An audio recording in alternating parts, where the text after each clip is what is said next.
ഇതെന്താ ഇവിടെ വരാൻ പാടില്ലേ? ഇല്ല, നമ്മുടെ സുൽത്താൻ ചത്തുറപ്പിയേ ഓന്റെ പെങ്ങളോടെ വരണ്ട. അങ്ങനെ പറഞ്ഞാൽ എങ്ങനെയാ? ഞാൻ സുൽത്താനെ കാണാനാ വന്നത്. പറ്റില്ല, തിരിച്ചു കൂടിയത്.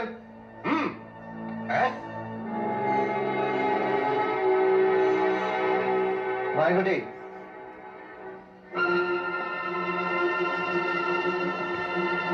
എന്താ? ഓൾ ഏതാണ് സുൽത്താൻ അറിയോ? അറിയാം. ചേട്ടനോടുള്ള വൈരാഗ്യം അനിയത്തിയോട് വേണ്ട. Thank you. ഞാൻ വന്നത് ഒരു ഇന്റർവ്യൂ. തൽക്കാലം ഇവരുടെ ഇടയിൽ നിന്ന് രക്ഷപ്പെട്ടല്ലോ, അത്രയും മതി. വയ്ക്കോ. ഞാൻ ഞങ്ങളുടെ പത്രത്തിന് വേണ്ടി സാറിന്റെ ഒരു ഇന്റർവ്യൂ. ഓ, ഇപ്പൊ അതൊരു വലിയ ഫാഷനാണല്ലോ പത്രത്തിനും ടിവിക്കും ഒക്കെ. ഈ പാവപ്പെട്ട തൊഴിലാളികളുടെ കണ്ണീരിന്റെ കഥകൾ എഴുതി കാശുണ്ടാക്കാനല്ലാതെ അവർക്ക് വേണ്ടി എന്തെങ്കിലും ചെയ്യാൻ നിനക്കോ നിന്റെ പത്രത്തിനോ പറ്റുമോ? ഇവരുടെ ചോരയെ നീരൂറ്റി കുടിച്ച് തടിച്ചു കൊടുത്ത് വിപ്ലവം പ്രസംഗിച്ച് നടക്കുന്ന രാഷ്ട്രീയക്കാരുണ്ട് ഇവിടെ. ആദ്യം അവരെ പോയി കാണും. സുൽത്താൻ അതിനെ കിട്ടില്ല എന്ന് പറഞ്ഞാൽ എങ്ങനെയാ?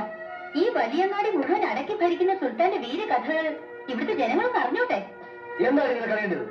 ഞാൻ ആരാണെന്നോ എന്താണെന്നോ? പിറന്നത് ഹിന്ദുവായിട്ട് വളർന്നത് മുസ്ലിമായി. കൂട്ടുകാർ ക്രിസ്ത്യാനികളും അന്യമതസ്ഥരും. സുൽത്താന് ജാതിയില്ല, മതമില്ല, വീടില്ല, എല്ലാം ഈ ചണ്ടയാണ്. ഇനിയും നിനക്ക് എന്താണ് അറിയേണ്ടത്? പറ. ഈ കാര്യം പറഞ്ഞ് നീ എന്നെ ശല്യം ചെയ്തത് കേട്ടോടി ചൂനെ. ചൂടാവും. എനിക്കും കൂടി പിടിക്കൂല ചിലപ്പത്തെ സ്വഭാവം. ആരാ? ഞമ്മളോ? സുൽത്താനെ കെട്ടിയോളാ. നിനക്ക് സുൽത്താനോട് എന്താ പറയണ്ടേ? നമ്മളോട് പറഞ്ഞത്രേ ഒക്കെ നമ്മളേച്ച്. അപ്പോ നീ നിന്റെ സുൽത്താനോട് പറ, മൂപ്പരെ കൈക്കരുത്തുള്ള ആണുങ്ങളെ കണ്ടിട്ടുള്ളൂ, മനക്കരുത്തുള്ള പെണ്ണുങ്ങളെ കണ്ടിട്ടില്ല എന്ന്. ഞാൻ ഇനിയും വരും നിന്റെ സുൽത്താനെ കാണാൻ. ബൈ. അമ്പടാ, ഇവള് നമുക്കൊരു പാരയാവല്ലോ.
നിനക്ക് വരുന്ന ആദ്യത്തെ മറുപടി.